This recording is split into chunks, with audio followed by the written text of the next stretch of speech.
Hello and welcome to this review of my Charachorder CC2 keyboard. This came in from Charachorder themselves. I originally approached them requesting their newer and considerably more fancy looking Master Forge model, which was tipped off by viewer Wheelie Beans, who's been steadily feeding me news about a whole stream of weird and amazing keyboards. Thanks for that, by the way. But Charachorder mentioned that it might be better to start off with the CC2 model instead of the Master Forge, so here we are.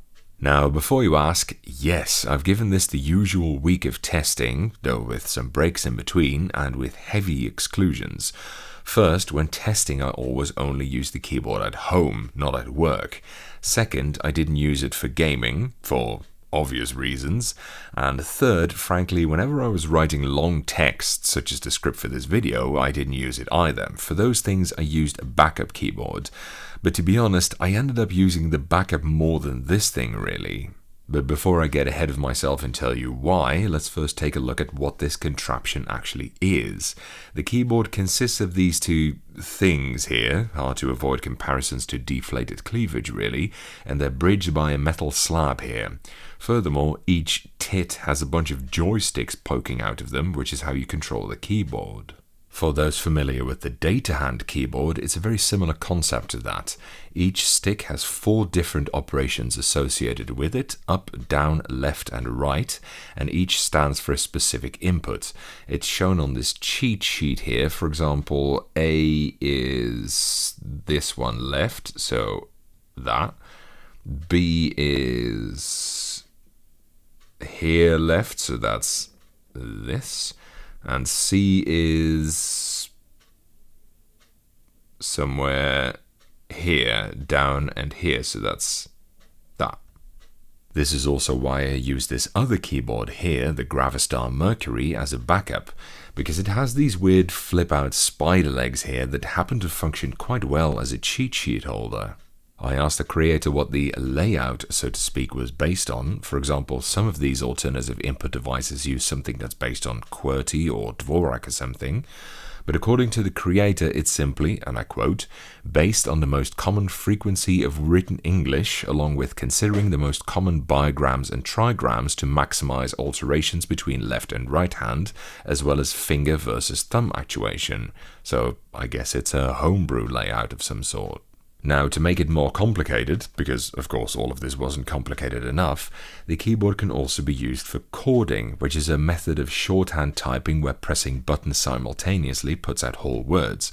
Now, this doesn't mean you have to put in all the letters of a word, just a few of them, and while a bunch of chords are pre-configured, you can always make more of them yourself. For example, you can have ATG as anything, or BEAU as beautiful, or something like that. It should be noted that chording isn't the same as stenography, though Steno does use chording for inputs. But stenography is a slightly different beast, not so much a way to shorthand words using fewer yet normal letters, but more of a collection of secret Freemason magic runes to represent words. The idea behind both is the same though, to provide for very rapid word output, potentially faster than one can speak. I've seen claims of 300 words per minute for this little gadget, which is pretty good considering I probably couldn't even read or even think remotely that speed, let alone formulate a coherent sentence. Now, I'll be honest, for a very long time I felt extremely conflicted and confused about this keyboard, but it became a lot easier to wrap my head around it when I realized that I wasn't actually reviewing a single product. This Charachorder is in essence 2 products when you really think about it, the keyboard and the chording. And once I realized that, it made it much easier to judge these two separately and assess where I stood on this. So the keyboard itself, the CC2, is a combination of several features. It's obviously an ergonomic keyboard, which is why it's so weird and hard to get used to, but it's also designed to be detachable and wearable using optional clip-on high-strength magnets, which apparently are powerful enough that they don't shake loose when moving around. The keyboard also happens to be ultra silent. This is probably the quietest thing I've ever reviewed, and I suspect by a significant margin too. Now, the keyboard itself is a bit more of an open and shut case for me because while, yes, it's wearable and stuff, I feel like this thing just throws up an unnecessary amount of barriers to get to learn it. The same phenomenon pretty much always happens whenever I encounter a particularly hostile ergonomic keyboard. Your words per minute count just plummets into the single digits, and even small tasks end up taking so long that your productivity suffers too much doing anything beyond just typing a simple email or something. And this in turn makes it take longer to get used to, but when you have to use your keyboard for a lot, you, or at least I, simply can't afford the vast amounts of extra time you need to get anything done. I also play lots of video games, and similarly, I just can't afford to use it for that. It's simply not usable. Though saying that, unlike the semi-related Orbitouch, which wasn't even capable of sustained output, this does actually allow you to hold keys down, so you can, say, walk. Though WASD on this keyboard is respectively... Let's have a look. I haven't looked this up in advance. This is the first take. Where in God's name is W? Ah, there. So that's this. A is left here. S is down here. And D is down here. But of course you can bind WASD simply to the 4 motions in one joystick, and then you have something vaguely resembling a controller, I guess. Now, I know that it's not impossible to use weird keyboards like this. There are tons of people that do it, and the maker even has videos of him gaming on it, so again, it's not like no one can do it, but for me, the threshold is just too high. I can't learn to use keyboards like this while still getting the amount of work I need to do in a day done. And on top of all of that, you have the chording. Now, clearly the two products were made for each other, but piling 2 big learning curves on top of each other is just madness. Though I suppose the best strategy is to learn the keyboard first and then the chording. Or try chording on a normal keyboard and then switch to the CC2 when your wrists are falling off from typing on something that wasn't designed for extraterrestrial beings, like most ergonomic keyboards. And even the maker himself admits in a video that chording is awful. It's not easy apparently, though personally I didn't get anywhere remotely close to where I could use this keyboard with the chording. And this is one thing I really like about the maker. He's called Riley, and I really like him because he's not the sort of guy who sells his product as a panacea like most manufacturers of ergonomic keyboards do. He recognizes the disadvantages and the limits of his products, and he's completely honest and open about them too. However, I'm not sure I completely agree with him on this point. I don't think the chording is, or has to be in any case, difficult at all. In fact, the chording I significantly see the point more of than the actual keyboard. To me, the CC2 has merit as a wearable keyboard, which is an extremely niche but admittedly genuine application, but apart from that, it is otherwise simply one of those unfathomable ergo nightmares, the kind that, like I said before, takes more effort to get used to than some people can afford to, hence why I end up using the backup keyboard so much more than it. And besides, it's not like you can't type ergonomically on a normal keyboard. You need to just not use that weird spastic spider method that they teach you during touch typing. However, the chording is where the real benefits lie in my opinion, because that's where the 300 words per minute thing comes from, not the keyboard. And the entry barrier to this is actually significantly lower when you think about it, because you can technically just wipe all the pre-configured ones and start with just making abbreviations yourself for a few words like ATG or BEAU, like I said before, and use that as a sort of typing shorthand and gradually come up with and program in more, which is kind of starting to sound like a sort of weird macro programming. And you can do that on a normal keyboard while typing normally. So if you do it like that, there's actually almost no entry barrier. And that's where I start to see potential, because all this ergonomic crap is frankly just distracting from the actual point here, I think. And this is why I found it so helpful to consider this keyboard as 2 separate products, because originally I thought that my total inability to use the CC2 was just a skill issue, and of course it 100% is, but if you look at the chording separately from the keyboard, you can see that it's not actually a case of takes lots of time to get used to, but it's worth it because you gain hyper productivity after that, because the productivity thing comes from the chording, not the keyboard. The CC2 itself is just a frustrating mess if you're not in need of ergonomics, which I'm not. By the way, at this point I should probably mention that while chording capability is built into the CC2, you can also buy this little dongle thing from them to convert any USB keyboard into a chording one. You just plug it in as a sort of middleman and then your keyboard has chording capabilities.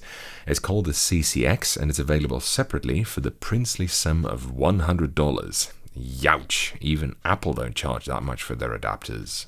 So with my overall feelings out of the way, and what'll it be, 7 or 8 or so minutes of talking later, let's finally take a look at the keyboard itself. Damn, 22 scenes in before I start talking about build quality, housing, keycaps and stuff like that. That's gotta be a record. The CC2's mock knockers, so to speak, are held together with this aluminium bar in the middle, using little screws, which you can undo as well, and then you just slide the two hooters off of it, like so. Now, it's got this clever yo-yo thing in the middle here to roll up the cable that connects the two halves, which is very elegant and unintrusive compared to some of the other connection methods I've seen out there. Without the bar, you can use it as a free-form two-part ergonomic keyboard, and while the yo-yo does pull on the two halves when you extend it beyond 10 centimeters or so, or 4 inches in diddly-doodah units, the rubber feet on the bottom of the two halves have more than enough friction that you can't actually feel it pulling in practice. Furthermore, like I said, you can get these belt clippable magnets that you can use to wear these around your waist or somewhere else if you want to use it as a literal on-the-go keyboard too. They're called the Charachorder and are €35 a set. In the fixed state, it feels very floppy. I won't do a flex test because that's probably not going to go very well, but as you can see, it's sagging quite a bit. Pun intended. Of course, that's kind of unavoidable the way it's built, but let's say that this arrangement isn't going to stand up to too much abuse. The shells themselves feel pretty tough though. I don't think these are going to break anytime soon. And of course, you can just demount them and use them separately, which is probably even more ergonomic as that leaves them more adjustable. And frankly, I think that that's the intended way to use it. I'm not sure why they even bothered with this metal plank really. They could have just left this off. The keycaps, if you can call them that, are basically little speaker-shaped pads that are attached to the switches with a rod mount. The mount itself is 3D printed and the pad has a rubber ring surrounding it and a metal one around the edge. However, I noticed that these O-rings seem to shrink or something like that, and this forces the metal ring upwards like this, which is an irreparable defect. The only thing you can do after this is just break it off. And this happens even when it's not in use. I came back to this after the unboxing a few weeks later to find 2 of them had been damaged in this manner, and so far I'm at 6 broken ones, so this happens very commonly it seems. You do get 2 or so spares, but strangely this doesn't come with the stem, which you need to exchange yourself. It's like getting an MX keycap without that cross thing in the middle, and you need to put them in yourself. I think omitting the stems in these was a very strange decision. Now, at the rate at which these break, no amount of spares is going to work, of course, and this whole keycap breaking situation is frankly fucking ridiculous. I'm not sure how this could have gotten past quality control. However, this is a known issue, and Riley mentioned that they're soon going to use single-piece rubber molded caps instead, which should alleviate this. The switches are weird. They have tactile feedback in the downward direction, as in parallel to the stem, but no action is bound to that, and the 4 directions that do output scan codes have no mechanism to kind of guide you into those 4 corners, so you can't really feel where you are or anything. More on that later. They're rated at 1 million actuations minimum per direction, which is not that much, though it's 5 times as much as the original CharaChorder apparently. The Master Forge I mentioned at the beginning uses Omron snap actions instead, with a lifespan of 20 million in each direction minimum. I really wish I'd gotten one of them now instead. The switches aren't hot swappable, as they work completely differently from normal key switches, so some soldering is involved if you wish to replace them. That's not the end of the world really, but if you're not comfortable with soldering, you can also get a replacement board from them instead. Another thing I found difficult to get adjusted to with these switches, by the way, is the orientation direction of the actuation relative to the direction that your finger is pointing. This is most felt with these switches at the bottom here because the thumb comes in at a steep angle compared to the other fingers. So for example, when you want to type D, which is down on this switch here, does that mean down as in straight down like here, or down as in down along the side of your thumb? And this switch back here is a similar problem. And because it doesn't have this sectioned input like I just mentioned, I still have no idea where it expects me to push. I just know that these edge switches, they just go wrong a lot of the time. So that's why I think sectioned switches would help a lot here. Oh look, during filming another keycap broke, so that's 7 now. Overall, the keyboard itself is obviously cool in its weirdness, but I'm really not grabbed by the practicality of it. However, I think the chording has great potential, provided you can program the chords yourself. Like I said, this should barely have an entry barrier, and for me, that's the key to a usable innovation, because the QWERTY effect is very real, and not all of us can afford weeks of practically zero productivity in order to get used to something. This way, you can just start from zero, choose your own learning curve, and then make up your own chords, and that may well work. The CC2 is about €220, that's about $250 for you rootin' tootin' imperial folk out there. For an ergonomic keyboard, that's not even a particularly extortionate amount of money, though it is about as much as a top-of-the-line modern Hall effect keyboard, and a full-size one at that, so keep that in mind. That's it for this review. Thank you for watching. I hope you enjoyed it and following as a typing demonstration of me typing on this keyboard. Note that the testing phase concluded about a week or so ago, so I haven't used it since that time. That means I'll be a little bit out of practice at the start of it.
Fuck it, I'm gonna cheat.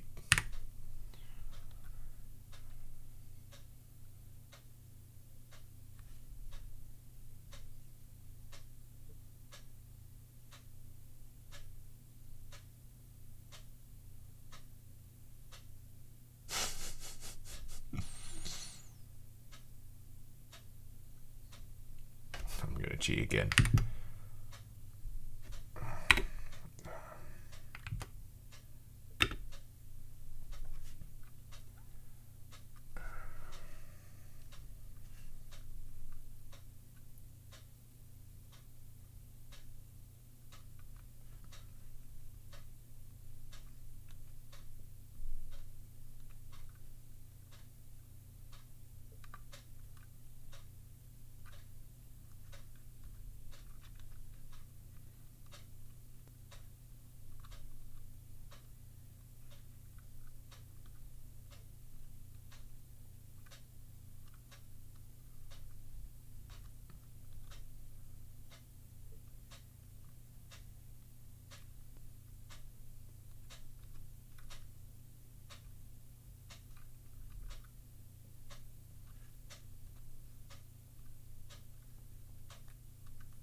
The first time I used this keyboard, I actually literally fell asleep while looking for the W keyboard, by the way. True story.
Wrists are starting to hurt.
that back as well.